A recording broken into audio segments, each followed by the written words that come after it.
Та subscribe дарж суугаа захиалаарай. Мөн хонхон дээр дарснаар дараагийн шинэ бичлэг ороход танд мэдэгдэх болно. Чихэна.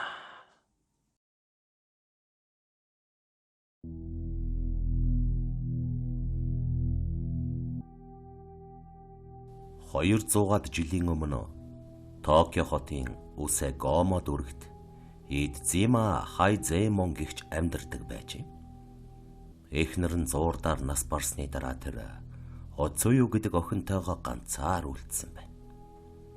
Гэвч удалгүй урд зарцсан байсан Окунита дахин гэрэлжээ.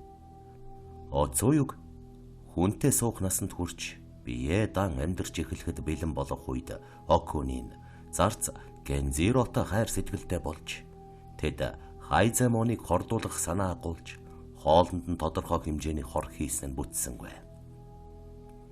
Хайзэмоны ухаан самуурсан ч амьд үлджээ. Хорон санаа нь хараахан илчлэгдээгүй байхад Окуни Гензиро хоёр оргон залсан байна. Оцую тэрхүү гинтийн зовлонд их бохимдсан ч эцгийг нь арчлах хүн өөрөөс нь өөр байхгүйг ойлгож байна. Тэр бэраарай нам гүм газар очиж амархыг эцгээсээ гуйж ухаан санаа сэргэн байх гэж найджээ. Хайзэмон зөвшөөрч тэд хоёулаа Йокогавагийн Янагисамад нүүж иржээ. Хайзэмон нүүж ирснийхээ дараа цэцэрлэгийг тордож бохимдсан сэтгэлээ тайвшруулахыг хичээн цагийг өнгөрөөдөг байв. Тэр заримдаа Окуни Гензиро хоёр өөрийг нь яасныг гівгэнэт сан. Тийм тохиолдолд ухаан мэдрэлээ алдаж уур хилэндээ бачимдан гэртээ юм уу цэцэрлэгтээ ийш тийш гүйн элд далайгаад Окуниг ална гэж андгаалдаг байв. Тэр бэр заримдаа их зовлон амссан охиноо итгэл алдсан удаах эхнэртэйгээ хандурч Оцую өөгч алахыг оролддог байжээ.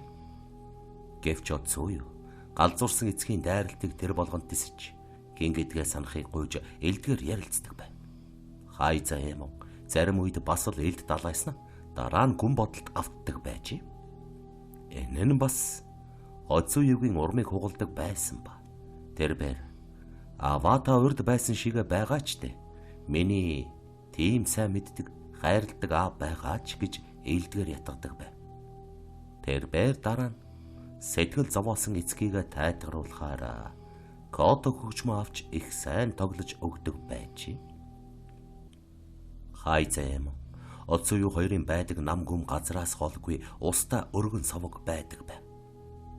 Нэгэн удаа нээзэд байдаг Хагивара Синзабуро гэдэг залуу самурай майзамч Сизиотайгаа загасчлахаар энд иржээ. Тэд зав түрээслэн аваад түүнийг усанд оруултал Синзабуро сувгийн цаад үзүүрт байдаг байшингаас Кото хөгжмийн дууг сонсон. Синзабуро бодол болоод уйдгартай аялгуунд бүр автаж яасан сайхан дуу вэ гэж бодсон ажээ. Тэр бэр эргэн тойрныг ис ажиглан завнаас бууж байшинд орох арын хаалганд хүрч очлоо. Хаалга нэгдэж Синзабурог зарц эмэгтэй Йоне орохыг өрөв. Тэр эмэгтэй Оцуюгийн Котогоор тоглож байсан өрөөрүүн түүнийг дагуулж орчээ. Синзабуро Оцую хоёр анхны харцаар бие биедээ таалагдав. Тэгээд тэд хуурмагцан ичид зовох юмгүй өөрсдийнхээ тухай бие биедээ ярьж эхэлжээ. Миний зүгээс ирсэн Синзабуро байна. Эцэг их маань нас бараад энэ хорвоод би ганцаархна. Гэхдээ энэ үеэс эхлэн чамтай дотн харилцаатай болох байх гэж найдаж байна гэж залуу самурай хэлжээ. Оцую урдаар гэр бүлийнхээ түүхийг яриад Синзабуро шиг тийм залууг олсондоо мөн л баяртай байна гэвэ. Ингээд тэд удаан ярилцжээ. Оцую яриаг дүр завсарлах үед намрын ургамлын уран сэлбэр зурагтай хүчний бяцхан бойбрыг гаргаж ирээд "Үнийг ээж минь нас барахаас өмнө надад өгсөн юм а. Одоо би үнийг бидний мөнхийн төгс нөхөрлийн сахиус болгон чамд хадгалуулах гэсэн юм" гэж тэр хэл. Тэр бэр бэлгээ Синзабурод өгөх тэр агшинд аав Хайзэмон нь элд байран өрөөнд орж ирэв. Тэр бэр догшин ууртай дуугаар "Хорон санаат чи эцтэй баригдах нь эндэ" гэж хашгирлаа. Оцую айхын ихээр айж Синзабурог биеэрээ халахлахаар босон харайсан ч Хайза Эмоны илт дөрүүлжээ. Гялсгийн оцууюг дүр жалав. Сензабуро галзуурсан Хайза Эмонд хөөгдөж цэцэрлэг рүү зогтсон ч гарах газаргүй занганд оров. Хайза Эмоны нүд чөтгөрийн баяслаар гялалцсан дөхөж ирсэн. Хогчиндээ Окуни миний ихнэр, Гензиро бол миний зарц. Одоо та нар сургамж аав. Гэд элдэн наранд гялсхийн нэгэн цохилтоор Сензабурог алав. Хайза Эмон дараа нь элдээ өөр рүүгээ хандуулан амиа хорлож юм. Сензабуро аимшигын зүүдлэн хашгирч сэрээд өөрийгөө амьд элсэн мэнд байгааг мэдв. Энэ бол зүгээр л хачин зүуд байжээ. Сензабуро дэрэгдэ чимээгүй суугаад загасчилж байгаа эмч Сезиот сувгийн цаад үзүүрт байгаа байшингаас Кодо хөгжмийн дууг гинэт сонссноо бүгдийг ярмаар байв. Гэвч бас нэгэн болвоо. Тэрбэр кимонодо гарааг хийгээд зүүдэндээ оцууюугаас талархалтайгаар авсан намрын ургамлын уран сэлбэр зурагтай бяцхан бойбрыг гаргаж ирв. Тэрбэр одоо чухам юу болоод байгааг ойлгосонгүй. Найзыгаа сандрангуй байгааг хараад эмч Сезио яасныг нь лавлав. Гэвч Сензабуро хариуд нь Кодо хөгжмийн дуу сонсогдох сувгийн цаад үзүүрт байгаа байшин хэнийх болохыг асуув. Эмч Сезио нүдэ дүрлээлг. Өө энэ болоо Изамагийн гэр бүлийн байшин байгаа юм. Би ямар ч Кодог сонссонгүй. Чамд л тэгж бодогдоо биз дээ гэв. Сензабуро найз руугаа эргэлзэж харсан ч тэр үнэн хэлснийг нь мэдэж байв. Тэгээд энэ бүхнийг орхиж хачин зүүдний тухай дов дуугүй өнгөрсөн ажээ. Мэгдэж сандарсан Сензабуро кимонодо бойборто нээсүүд буцаж ирв. Утсан ч үгүй. Сензабурогийн эцгийнх нь итгэмжлэгдсэн зөвлөх асан гэр бүлийн хуучин найз Юсай гэгч түүнийг эргэж иржээ. Тэрбэр Сензабурог уруу царайлсан байхыг ажиглаад түүнийг хөгж өөхий гэж ээж. Юу чамайг тэгж зовоож байгааг би мэдэхгүй маа. Гэхдээ тэр болгон муу юм болохгүй гэдэгтэйдэг. Яагаад тэр бүгдийг мартахыг хичээхгүй байна уу?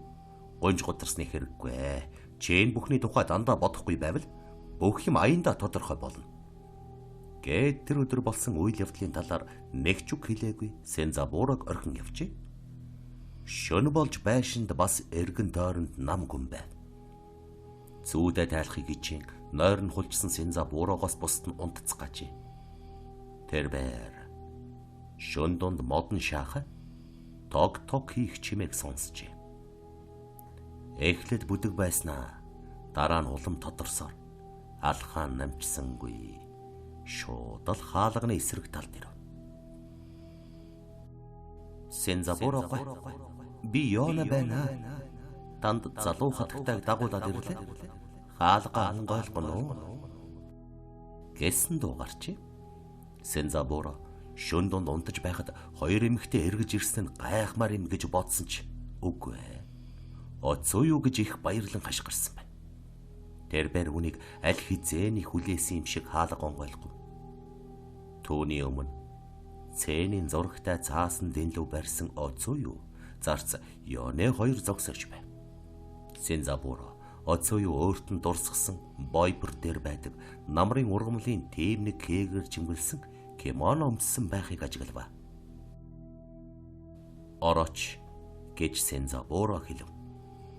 Шөнийн харанхуйгаас хоёр эмэгтэйг өрөөнд намуухан алхаж ороход зөөлхөн салхи сэвэлцэж. Сензабуро тэдний цонхисэн нүүр царай хөдөлгөөний маягт ямар ч хачим ажигласангүй. Тэрбэр ердөө л оцууюутай дахин уулзсандаа тун их жаргалтай байв. Гэвч сонин зүүд ба бойбор бий болсон хоёрыг бас л тайлж чадсангүй. Сензабуро сэтгэл зовоосон зүйлээ таягдан хаяв. Тэрбэр оцууюутай зэрэгцэн суугаад чин сэтгэлийн яриагаа даруй өргөжлүүлжээ. Төрүүчийн дахиа орилоход Йоне чичрэн айсан байдалтай уулга алдан. Залуу эцэгтэй одоо явах болчихлоо. Бид явахгүй бол гориг явцгаая гэв. Хоёр эмэгтэйг өрөөнөөс сэмхэн гарахад тэдний хойноос зөөлөн салхи сэвхийв. Тэд яваад нилээд утсан ч гэсэн Сензабурогийн чихэнд модон шахан тог хийх чимээ сонсогдсоор л байж. Сензабуро маргааш өглөө их орой сэрвэ. биеийн тавгүй байсан болохоор сүрхий юм хийхгүй гэж шийджээ. Тэрбээр харанхуй болоход дахиад оц уюутай уулзгаал бодож байв. Тэрбээр бүхэл өдөржингөө хүлээж суваа. Эцэст нь шөнө болов. Тэгээд дахиад өмнөх шөн шиг ойртон ирж буй модон шаахан чимээг сонслоо.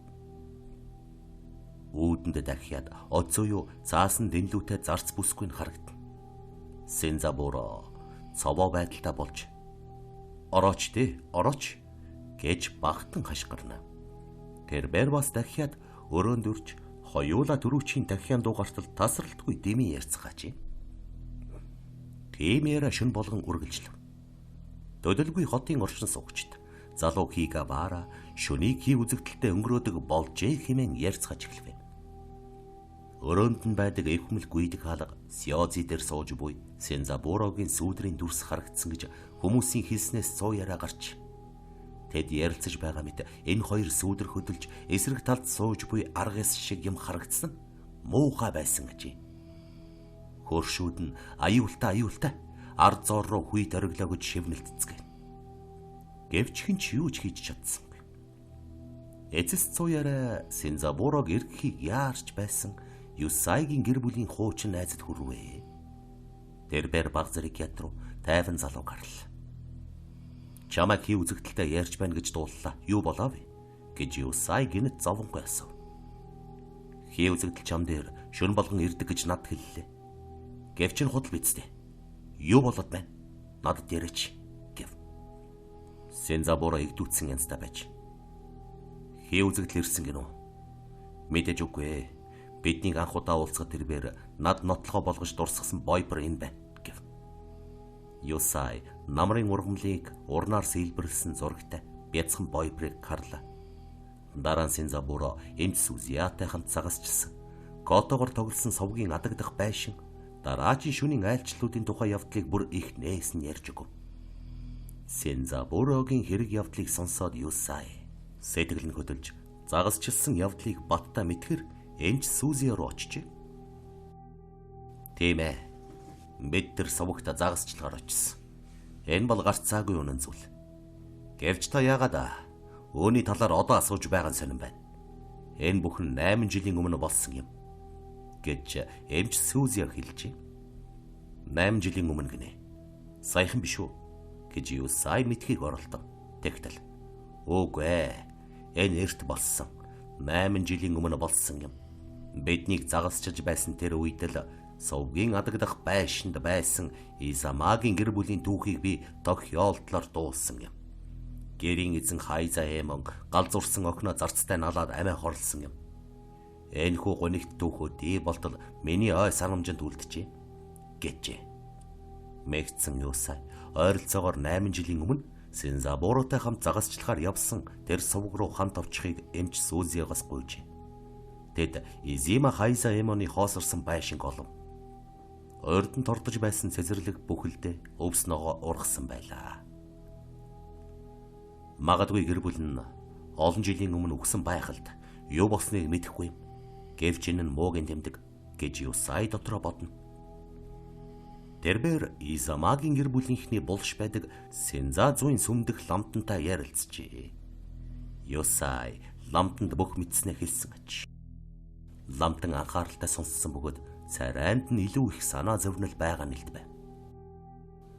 Энэ бүхэн үнэн болоо.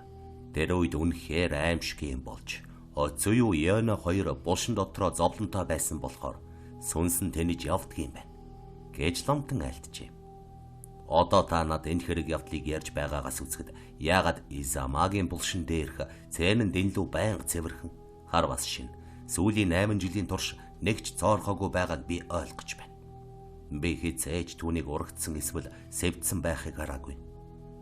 Энэ өрдөөл цаасан дэнлүү шүү дээ. Үүнийг би хачим гэж байнга боддог. Гэхдээ би Сензабурод юу тохиолдсныг мэдж байна. Гэт ламтан Юсай руу удаан бас хүчлэн харлаа. Танд үүнийг хэлэх харамсалтай байна. Гэхдээ Сензабурод хэдхэн өдрийн нас үлджээ гэв. Юсай айсанда ламтны орхимчноос нь шүүрэн барьж. Тэгэхээр та Сензабурод байгаа энэ хий үзэгдлийг бойлуулахаар юу ч хийж чадахгүй мó? Огт үгүй юу? Гэл. Ламтан ихлэ толгоос ихсэрвэ. Гэвч дараа нь гарц байж болох юм гэж дуугарв.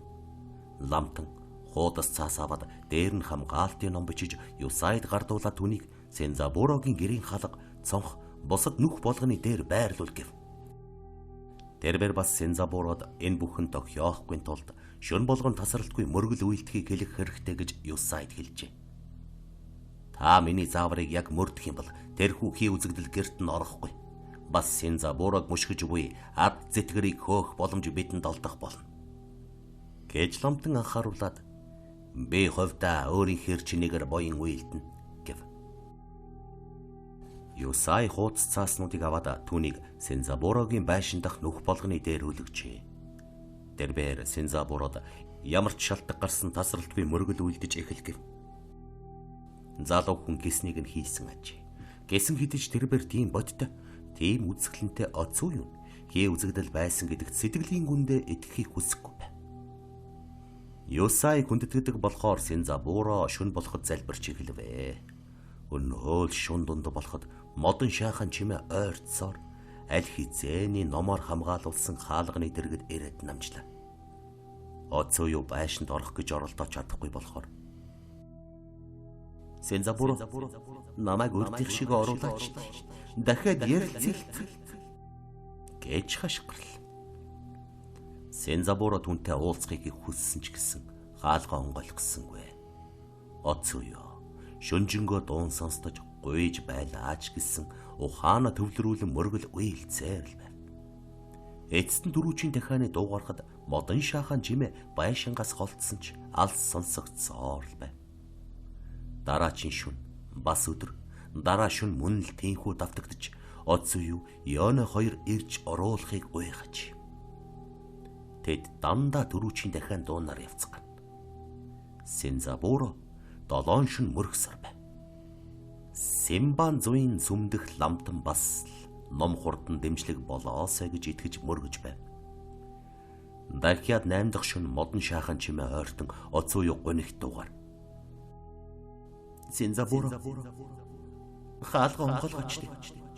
Би чамтай дахиад уулзвал дотор агуулсан сэтгэл минь биелгсэн. Би энэ ганцаар ардмал хорвоод амьдрах хэрэг л. Сензабуро намайг оруулаач. Гэлээ. Хаалгыг цэлийтэл онгойлгох хүсэл сэтгэл байлаач Сензабуро оцоо юугийн эсрэг ширүүлж түүний гонигт гуйлтыг эс хэрэгсэв. Тэрбээр 7 шөнө оцоо юугийн хаалганы дэргдэх гиншсэн дууг сонсохгүй гэж тийхүү дуугаа өндөрсгөн мөрөглөө өргөжлүүлсээр л байв. 14 шөнө өдөргүй уншсан ном нь шөнө дунд ирээд байшинд оруулаач гэж гуйдаг хий үзэгдэлд нөлөө үзүүлсэнгүй. Гэвч Сензабуро мөн л мөргөж байв. 20 шөнө боллоо. Хоёр эмэгтэй ердийнхөөрөө ирж оцоо юу кото хөгжмийн чангарсан утас шиг дуугар. Сензабуро чи хизээч надтай уулзахгүй. Энэ намайг заваач. Чамтай дахиад ганц л уулзмаар ганц үнийг гуйж гэж гуйв. Сензабуро оцоо юугийн цорхрон уйлахыг сонслоо. Гэвч тэрбээр хонх жинг нүүлэн эрхээ эргүүлээд урдынхаас улам чанга дуугаар залбирлын ном уншив. Оцоо юу Йоно хоёр дөрүүжийн дахиан дуунаар үгүй болжээ. Модон шаахан чимээ намчхад мөргөж буй шүтээний өмнө унаж үлээд. Оцоо юу би чиний төсөөлж байгаагаас ч илүү чамтай уулзмаар байна. Гэвч ингэж чадашгүй нэ. Намайг ойлгоод уучлана. Бидний хооронд байсан бүх юм дууссан гэдэгтээ эвлэр гэв. 21 дэх шөнө болвоо. Сензабуро кимонод байгаа бобрыг атгаж мөргөж эхлэв. Шөнө дунд модон шаахан дуу гарлаа. Оцоо юу сулхан намдуу дуугар. Сензабуро өнөөдөр 21 дэх шөнө. Энэ бол миний чамтай уулзахаар ирсэн хамгийн сүүлчийн шөнө. Учир нь энэ шөнөөс хойш би чам дээр хизээч ирэхгүй. Энэ салхын өмнөх уулзалт юм гэв. Сензабуро энэ үгийг сонсоод уйдгар давтжээ. Оцоо юу? Өнөөш нь үнэхээр эцсийнх нь үү гэхэд. Тийм ээ Синзабуро. Тийм байх болно. Би байдгал хүчээрээ хичээлээ. Надад номын залбирлын хүчийг давах чадлаа. Би чамайг дахиад харахгүй. Одоо бүх юм дууслаа. Энэ миний хувьд өнгөрлөө. Гэжээ. Синзабуро сэтгэл догдол, өрөвт сэтгэл хоёр хамт мэдрэгдэв. Би чамтай дахин уулзахгүй бол надад тийхүү цаашид амьд явах хүсэл алга байна шүү дээ. Оцоо юу? Би чамайг хөөн зайлуулахаар ямар аимшиг юм хийхийг оролцсноо мэдэж байна гэв. Дараа нь Синзабуро 21 өдрийн турш тасралтгүй залбирал үйлдсэний хойно биеийн тэнхээдсэн тул өндийнхийг оролдлоо. Тэрээр байгаа бүх хүчээ шавхад уйлж номыг хуу татснаар оцоо юг оруулва. Хаалга онгойнгууд энэ агшныг хүлээж байсан оцоо юу? Синзабуро ухас хэл. Энэ агшинд дөрүүчийн дахиад дуугарчээ. Бас яг энэ үед Синзабурогийн төлөө залбирал үйлдэж байсан Симбанзуын сүмдэх ламтны эрх тасарч эрхний ширхгүүд шалаар нэг бутрав. Ламтан гэвгэнэ залбирха болов. Синзабуро даанч залуу байна. Төөнд тусалж чадахгүй нэ. Гэт толгоос ихсрэн аман дотроо бовтнов. Ламтан бүгдийг ойлгожээ. Тэрбэр шүтэн зулуургод ал гоорхон мөргөлийн өрөөнөөс гарснаар ажил нь дуусав. Юсай дараагийн өглөө Синзабурогийн гэрт ирэхэд бүх хаалга цонхон цэл ийтэл нээлттэй байхыг хараад мэл гайхав. Юсай гэрт гүйн орж Синзабурог дуудаж байснаа айснасаа болж дуугалтав. Шалан дээр намрын ургамлын уран гой сэлбэр зурагтай бобрыг гартаан бариад өгсөн Синзабуро хэвдэж байна. Үсэн ширэлдэж урт сахлан сийсэн тэрбээр ядарч туйлдсан яс арс болон өвчтөй өвгөн хүн шиг харагдчих. Юсайд Синзабурогийн уруул дээр үл ялэг нэмцэглэл тогтсон байх шиг санагджээ. Юсай туслахыг хичээж байсан ламтанд энэ бүхнийг хэлэхээр Синзамбуын сүм рүү очлоо. Юсай хэлэхээс уртж ламтан гонигтайгаар Юсай чи хүний жинхэнэ мөн чанарыг харл гэж хэлээ залбирлаа эхлэв. Дараа нь Юсай ламтан хоёр Эд Зимагийн гэр бүлийнхний булш руу хамт явцгаал. Тэдний сүүлийн 8 жилийн туршид яг шинээрээ байсан цээн дэнлүг харл. Тэр нь одоо ч хүчтэй салхин зохиулсан мэт уранхай тасархаанууд болсон байжээ.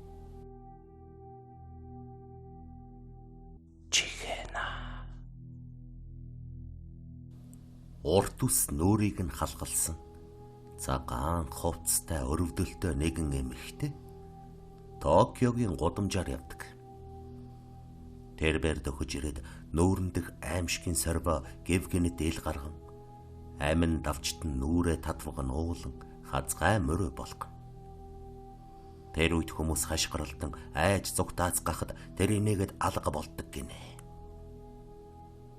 Токиод хамгийн алдартай хий үзэгдлийн нэг нь энэхүү Оевагийн түүх байж магадгүй юм. Төвний эмгэнэл нь алдарт Кабуки жүжигт гардаг Токайдогоос ирсэн Йоцуегийн хий үзэгдлийн түүх бөгөөд зүгээр л Йоцуя Кайдан гэж алдаршсан. Жүжигт хоёул эзнийхээ алсан зарцын үйлдсэн хүн амны хоёр хэргийн тухай үнэн яриаг оруулсан байдаг. Эдогийн үед эзнийгээ хороолсон хүнийг эцгээ хөнөөсөн хүнтэй адил гэж үздэг байв. Тийм ялт хэргийн шийтгэл нь аимшигтай байжээ. Гэмт хэрэгтний толгойг их биеэс нь хулсан хөрөөгөр хөрөөдөж удаан салгадаг байсан нь зовлонтой үхэл байв. Гэмт хэрэгтний нэг сонголт нь өдөр бүр биелсэн там шиг аимшигын өрөө болсон засан хүмүүжүүлэх хөдөлмөрийн хорих газарт явах байж.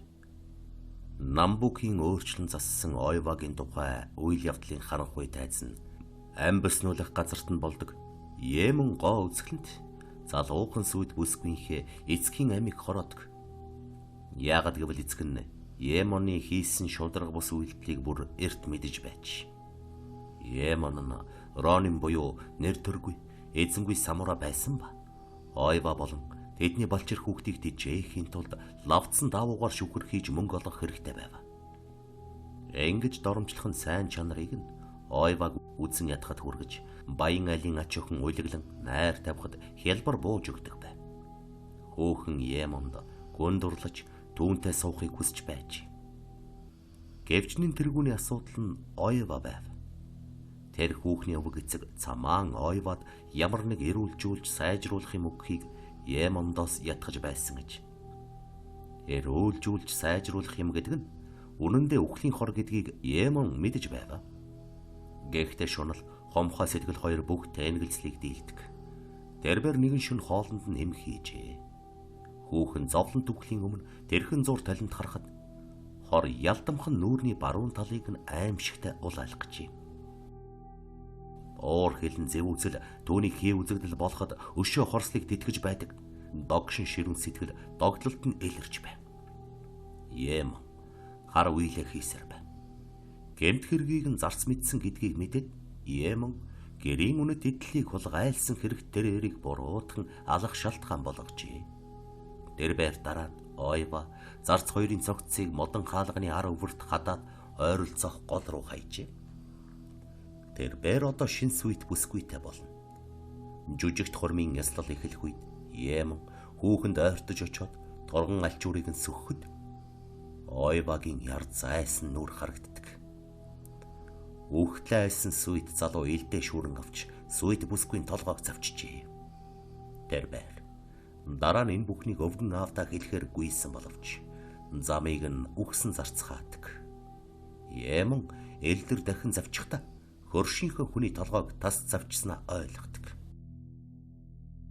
Ойвагийн хий үзэгдлийн өөр нэг хувилбарт шөнө болгон цөхрөнгөө баран уйлж, гиншиж, шин амар гүүдийг мөрдөж мөшгдөг. Энэхүү хий үзэгдлийн өшөө авах оролдлогыг тэсч чадаагүй самурай нэг шөнө элд барин цэцэрлэг рүү гүйн гарчээ.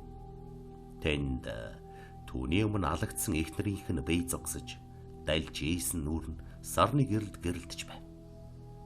Самурай солиорон эмэгтэйг завчжээ. Эцэст нь тэр байр Ойвагаас үүр дангаж рав.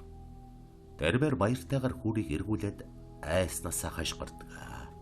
Түүний хөлийн дэргэд шэнэгнэрийнх нь халуун цогцос хэвтэж байжээ. Кабугийн жүжигт Ойва Емоник ямар хэрцгий мөрдөн мушгидгийг харуулдаг. Түүний дальж исэн нүур хаасайгүй толгойнхын дээр өлгөөтэй байх. Дэн лүүнд ч харагдаж байдаг байна. Хий үзэгдлээс хаанч нуугдах аргагүй байв. Тэр байр нэгэн удаа гол руу загасчлахаар очоод том хавтгай мод дэгээдэд гаргажээ. Яаж таах билээ? Энэ бол эхнэр зарц хоёрын цогцыг хадсан модон хаалга байлаа. Зориг нь бүрмөсөн мохсон Емон уулын овооход очижээ. Тэр байр тэнд бүр жамар заяа үтсэнгүй. Усан үзмийн оронго хоосортойгоо түүнийг тойрон амороод мушгирлцсан могойнууд болсон байна. Цэцгүүд зэмлсэн нүдийг санагдуулнаа. Ута Ойвагийн мушга өссөнд хуйлархаж. Емон одоо Ойвагийн ахын гарт орж өглөө хүлээх цаг нь болчихжээ. Емонд амиа алдсан бусад хүн Ойвагийн хив үзэгдэл өшөөгөө аль хизээний авч чадсан боловч яаж жамар тавин байж чадаагүй маа. Орчин үеийн Японд түүний амьдралын тухай кино зураг авах үед хачин юмс үүсдэг жишээ бий. Йоцуя Кайдны хив үзэгдлийн үйл явдал нь их түгээмэл. Түүнийг бас л тайз дэлгэцнээ тавьж байна. Япончууд жил бүрийн 8 дугаар сард болдог Обон баярын үеэр шөн дунд үзүүлдэг тусгай хувилбарыг тэсэн ядан хүлээдэг. Тэгээд бас кино зураг авах үед зураг авах талбай түүний гадна үл тайлбарлагдах үзэгдлүүд үүсдэг. Тухайлбал кино ердөө л алга болох хэд хэдэн түймэр үл мэдэгдэх механик гэмтэл гардаг. Зургийн бүлэг ялангуяа эрэгтэй эмэгтэй жүжигчид түүнд хүндэтгэл үзүүлэхээр Йоцуяд байдаг Ойвагийн сүмд очиход энэ бүхэн зогсдог. Зургийн талбай дээр асуудлууд ч гардаг. Бүгдийг нэг дэмий мухар сүжиг мэтэр ухамсартайгаар эс хэрэгссэн ч найруулагч унсан ч үгүй, бас хоёр хөлөө хугалсан ч үгүй. Ойваг их сайн дуурайдаг жүжигчин Питер Александрт түүний сүнсийг тайвшруулах хэрэгтэй гэж нөхөд нь урьдчилан анхааруулсан гэцгээдэг. Өрөөнд нь ямар нэг эвдрэл суйрал болсныг гэрчлүүлэхээр түүнийг орой яагаад ч юм Александрийн герт өрсөн гэж зохиолж Дэнни Саржент дурсдаг. Хэд хэдэн цэцэг ургамал цэцгийн сав ёроолороо дээш харсан хаалт нунаад хэд хэдэн газар цоорсон байж. Энд хэн нэгэн нь цоож хэмхэлсэн эсвэл гэмтлийг тайлбарлахад ямар ч улмөр байсангүй. Үүний дараахан Ойвагийн булшинд очсноор амьдралд нь дахин тайван байдал сэргсэн ба үүн шиг адал явдал дахин гараагүй яж. Токиогийн харанхуй гудамжинд дүүнтэй тулгарсан насанд хүргэсний хувьд Ойва дун аюултай хэдий ч тэрбээр хүүхэд эмэгтэйчүүдийг хамгаалж чаддаг гэж үздэг. Түүний Сугамо дахь булш бас Ёцуяд байдаг сүмэн цэцгүүд зулаар байнга дүүрэн байдаг аж. Хэр нэгэн үл мэдэгдэх эмэгтэй бүхий л амьдралдаа Ойвагийн булшийг арчилж байдаг гэдэгт бүгд итгэдэг. Өнөөгийн Токио дахь Ойвагийн нууц итгэлгүй замаар явж ирсэн хайр дурлалын тухай дурсамж байнга болж байдагт оршино. Окикугийн хий үзэгдлийн тухай бас нэг дүг аймал явдал бол Бантья Сарайсики тавгнууд гэж үздэг. Энэ явдлын олон хувилбар байдаг. Заримдаа Окикуг хартаа эхнэр нь хуурамчаар буруудхан тавгаас болж үгүй хийсэн зарцна гэдэг.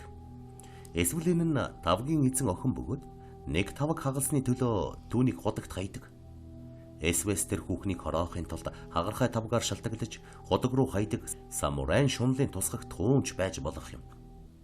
Хөөрхи Окику хий үзэгдэл болоод эргэн ирж өрөвдөлтэйгээр 10 байх ёстой тавгуудыг 1 2 3 4 5 6 7 8 9 тавг гэж тоолдгоо.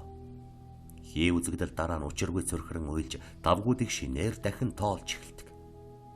Нэгэн хувилбарт хий үзэгдлийн тухай сонссон гэр бүлийн нэг найз нь шөнийг хүлээж сухад Окику хараахан тоолж эхэлсэнгүй. Тэрбээр тавгнуудыг 9 хүртэл тоолоод л яг цөрхрөн уйлах ёстой бай. Тэрээр босон хараач 10 гэж бархирав. Тэрбээр тэгээд л эвлэршгүй хий үзэгдлээс салж амс хийсэн ажээ. Окикугийн үйл явдлын тухай сэтгэл хөдлөм хувилбарыг Гидо Окамото бичжээ. Энд Окику бол Аяма Харимагийн гэрт байдаг зарц бүсгүй бөгөөд самурайгийн омгийн сайрхдаг нандин зүйл нь Солонгосын 15 хэрв эдгээр нь цом хагарах юм бол Аймагийн гэр бүлийг үгээрүүлнэ гэсэн мухар сүжиг байдаг. Айма зарц бүсгүй сэтгэлтэй болж түүнтэй гэрлэнэ гэж амласан ч Окику үнэн чисхийг нь шалгахаар шийдэд энэ санамсаргүй юм боллоо гэж хэлээд зориуд нэг тавгийг нь хаагалжээ. Аймагийн гэр бүлд хэн нэгэн нь үнэтэй тавгнаас нэгийг хаагалбал өөхөх ёстой гэж үздэг байсан атал Аояма Окикуг алхаас татгалзжээ. Гэрийн нэгэн хуучин зарцэр Окикуг тавгийг багн руу зохиж хаагалсныг нь зарц бүсгүй харсныг мэдэж байсан бөгөөд тэр бүсгүйг дахин шалгаагаад энэ тухай Аоямад мэдэгдэжээ. Окику хайртайг нь шалгахын тулд үүнийг хийсэн гэдг ээж хүлээсэн гэж. Аояма айхтар уурлан түүнийг алхаар завджээ. Өөр хоёр зарц Окикугийн амийг өөршөөхийг гуйхад Аояма хамаг учир хагархай тавганд биш гэсэн тайлбар өгсөн байна. Тэрбээр хэдэн тавг авчирч өгөхийг тушаагаад түүнийг өөрөө хаах цохив. Дараа нь илдээ суглан Окикуг алдаг. Үүний дараа Хито Дама болох түүний хөх гэрэлт сүнс цэцэрлэгт байдаг худгийн дээр харагдчихэ. Аоямагийн гэр бүлийн ажил хэрэг өдрөөс өдөрт муудан дороотоход Аояма амиа хорлох нь гарцаагүй болов. Аояма өөхийнхөө өмнө цэцэрлэгт зугаалж аваад Окикугийн хий үзэгдэлтэй таардаг.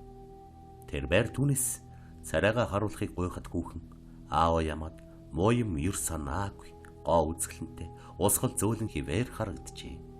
Тэрбээр зориг орон хамгийн үнэнч Зюдаю Гонзи гэдэг хоёр хуучин зарцаа дуудаж тэдэнд мөнгө өгöd шин эзнийг олох боломж олгожээ. Гонзи татгалзаж эзнийхээ хойноос гидсээ хүүлж аваа хорлохоор шийджээ. Зюдаю лам болохоор болов. Аояма амиа хорлоод Окикугийн сүнстэй мөнхөд хамт байхаар болсон гэдгээ.